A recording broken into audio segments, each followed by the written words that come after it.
Hi, I'm John Seery of KPMG's Washington National Tax Practice. The new Social Security Totalization Agreement between the United States and Brazil entered into force recently, which is expected to help boost cross-border business and the movement of workers between the two countries.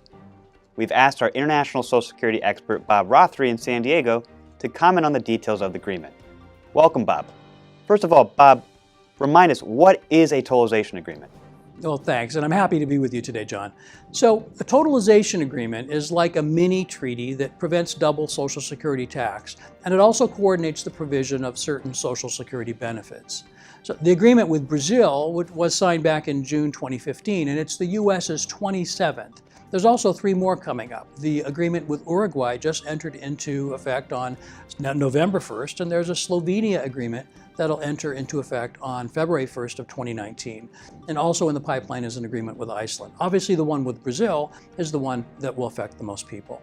When workers leave their home country, say the United States, and begin working in a host country, say Brazil, I believe they are required to pay Social Security taxes in both countries, right, Bob? That's right. And this can pose problems for international assignments. How does the totalization agreement prevent this? So, where a person might be subject to Social Security tax in both home and host countries, the agreement determines which country has the jurisdiction to tax. So, generally, it's the country where the person is working. So, for example, a U.S. person working in Brazil will generally be exempt from FICA and only be subject to Brazilian Social Security tax. Now, you said generally twice in the same sentence, so I'm thinking there must be some exceptions. Well, that's right. When a person is sent by his home country employer to work temporarily in the other country, he's referred to as a detached worker, and that person is exempt from the host country tax and remains covered only by the home country tax for up to 5 years. And that's where the certificates of coverage become important.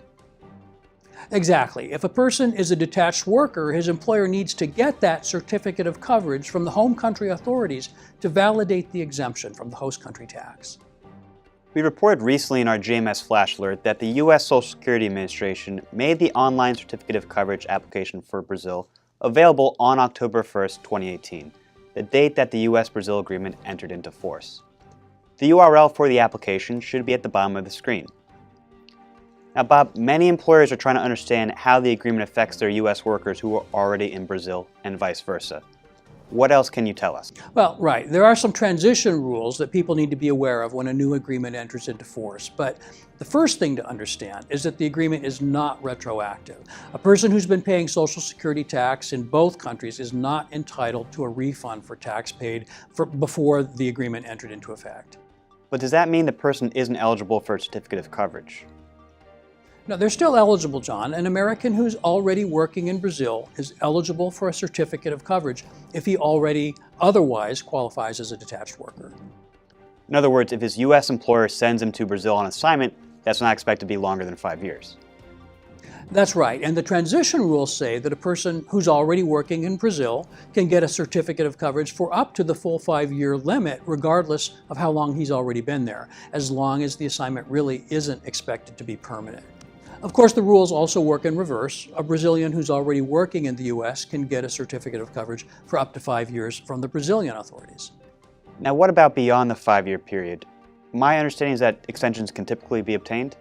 Well, that's true, John. Many totalization agreements allow for extensions beyond the 5-year period, but the U.S.-Brazil agreement has a special provision that specifies that an extension is only allowable where the individual has been away from the host country for at least 6 months. Is there anything else that's particular to this agreement? Yeah, well, without going into details, yes, this agreement does have a special rule for individuals who've been temporarily working in a third country. Okay, we're running out of time, but I just want to come back to a point made at the beginning of our discussion.